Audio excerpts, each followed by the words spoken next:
Assalamualaikum warahmatullahi wabarakatuh. Sahabat Somat TV rahimakumullah. Salam jumpa kembali. Pada kali ini kita masih bersama Bapak Syarafuddin LC.MAG yang pada kali ini akan memperbincangkan berkaitan dengan Idul Adha. Seperti kita ketahui bahwa 2 Lebaran tahun ini kita berada di masa yang begitu membuat pikiran kita, tenaga kita dan sebagainya ini terkuras pandemi COVID.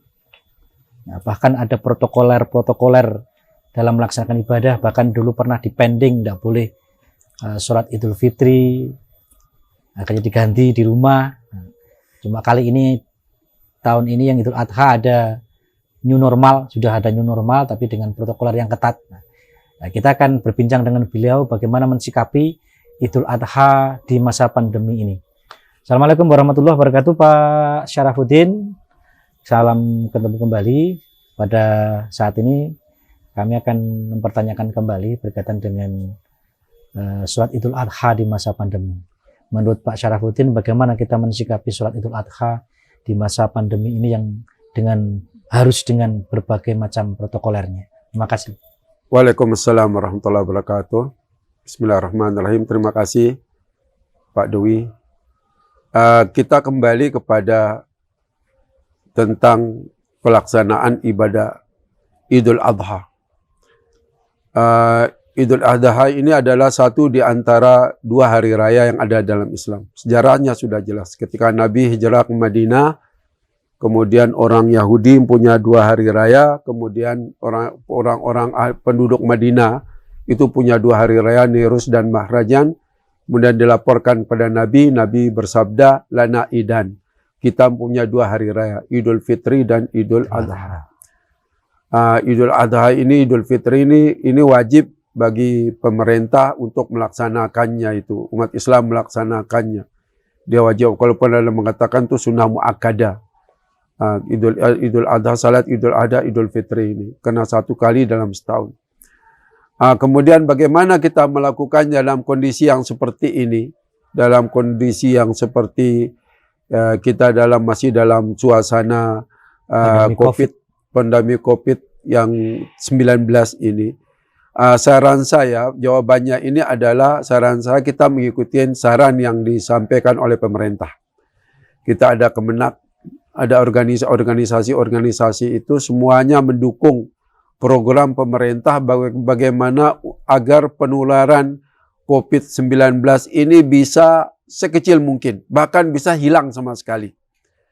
Maka oleh karena itu kita ikut saja. Kalau memang tidak boleh di lapangan, tidak boleh berkerumun, ya tidak kita lakukan itu. Kita salat Id di rumah saja bersama keluarga kita, sebagaimana salat Idul Fitri. Ya bahkan tokoh-tokoh Muhammadiyah NU juga sepakat untuk itu, melakukan salat Idul Fitri di rumahnya. Dan pahalanya juga sama dengan kita keluar ke lapangan karena dalam keadaan darurat. Kalau mungkin ada musala yang hanya sekitarnya saja, umpamanya hanya 2 RT, dia melakukannya, tapi harus dia lakukan dengan protokol-protokol yang ditetapkan oleh pemerintah. Harus cuci tangan, disediakan cuci tangan, disediakan alat-alat untuk cek suhu, kemudian juga jaga jarak, juga pakai masker seperti ini. Ya, jadi harus kita perhatikan itu semuanya. Karena wala darar wala dirar. Kita tidak boleh membuat kita susah dan menyusahkan orang lain. Membuat kita tuh menjadi susah dan orang lain pun susah karena kita. Jadi kita harus jaga itu semuanya itu. Kalau memang tidak mungkin kita lakukan, kita lakukan seperti salat Idul Fitri. Saya katakan tadi bahwa ulama Indonesia, ulama dunia, Al-Azhar bahkan mengatakan ya salat di rumah kita bersama keluarga kita.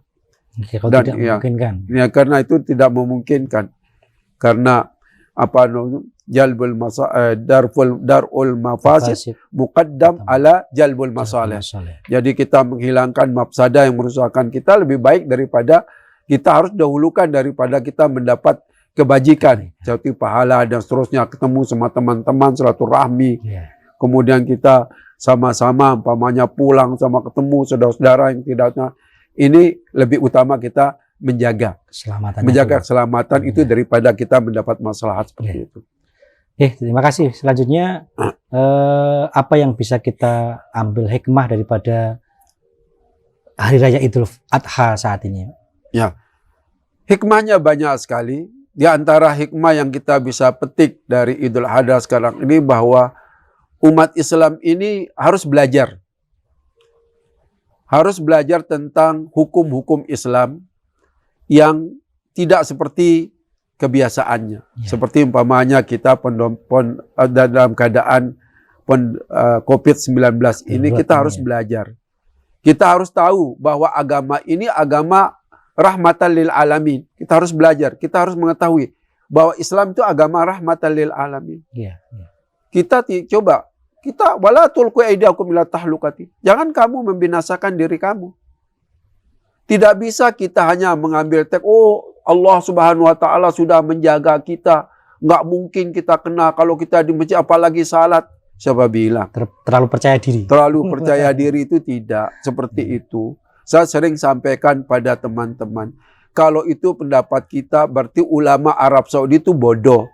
Tempat masjid yang paling mulia di muka bumi ini adanya di Mekah dan di Madinah. Masjidil Haram yang pertama kali dibangun, masjid di dunia ini Masjidil Haram, dibangun oleh Nabi Ibrahim alaihissalatu wassalam, bapak daripada nabi-nabi agama samawi.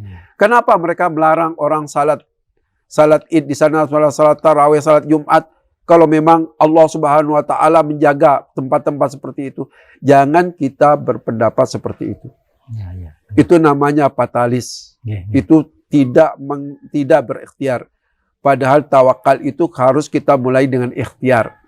Kan juga hadis yang populer di antara kita ini orang Islam Indonesia ini, ketika ada orang datang sama Nabi itu, berhadap sama Nabi, kamu naik apa ke sini? Naik onta. Ontamu di mana? Saya lepas. Kenapa kamu lepas? Saya tawakal. Kata Nabi, ikat dulu ontamu baru kamu tawakal. Itu yang hikmah yang pertama. Kita akhirnya tahu bahwa Islam ini agama rahmatan lil alamin. Jadi tidak begini, tidak boleh begini, tidak ada kondisi-kondisi kita itu dibolehkan untuk tidak melakukan yang biasa kita lakukan. Yang kedua, kita dengan adanya suasana yang seperti ini, kita lebih mengetahui bahwa kesehatan itu mahal. Bahwa memelihara ada namanya hifzul khamsa dalam agama itu. Di antara yang menjaga, yang harus jadinya hifzul nafs, memelihara nyawa. Ada hifzul mal, ada hifzul din kan? Ya. Itu dan seterusnya, itu ada 5 mabadi khamsa itu yang kita harus pelihara. Di antaranya di ini dengan COVID ini kita harus sadar bahwa nyawa itu mahal. Bahwa nyawa itu penting sekali. Nyawa itu harus kita pelihara. Badan kita milik Allah. Kita pun diberi oleh Allah Subhanahu wa taala, mengajarkan kita cara-cara bagaimana kita menghindarkan diri kita dari bahaya, kan seperti itu. Termasuk juga menjaga amanah. Menjaga amanah. Amanah yang diberikan Allah. Allah Subhanahu wa taala. Ini badan kita bukan milik kita. Ya. Ini milik Allah Subhanahu wa taala. Maka ikutilah perintah Allah bagaimana supaya badan kita ini bisa kita jaga oleh kita dengan perintah Allah Subhanahu wa taala. Umpamanya kita tidak boleh mendekatin, katanya dalam kesehatan Islam itu, saya mengajar kesehatan Islam di kesehatan. Orang Islam itu tidak boleh mengumpulkan sampah di depan rumahnya. Tidak boleh itu. Tidak boleh. Kita disuruh tanam pohon oleh Nabi. Kata Nabi SAW, setiap Nabi SAW memutus pasukan, Nabi selalu mengatakan, jangan kamu menebang pohon-pohon yang besar. Apa maksudnya? Agar kita hidup sehat dengan oksigen. Bahkan ada hadis mengatakan, jangan kamu tidak menanam pohon walaupun besok terjadi hari kiamat. Itu maksudnya apa? Agar kita terjaga, oksigen kita cukup, hawa bersih, maka kita sehat. Rasulullah itu sangat menjaga kesehatan umatnya. Betul? Ya, sangat menjaga umatnya. Kan ummati. Itulah beda Nabi dengan siapa-siapa. Ya, umatku, kata Nabi, bukan hanya di akhirat, nanti di dunia Nabi selalu umatku selalu mendoa. Bahkan Nabi berkorban pun selalu menyebut nama umatnya. Saya, keluargaku dan umatku. Ya. Ya, makasih. Baik, terima kasih Pak Syarafuddin. Sahabat Soma TV yang dimuliakan Allah, sangat mencerahkan apa yang disampaikan oleh Pak Syarafuddin LCMAG. Mudah-mudahan bermanfaat. Yang jelas kita bisa mengambil hikmah daripada kondisi yang terjadi saat ini. Tadi disampaikan hikmahnya salah satunya adalah menjaga kesehatan. Jadi Rasulullah itu sangat peduli dengan kesehatan. Salam sehat dan semoga bermanfaat. Assalamualaikum warahmatullahi wabarakatuh.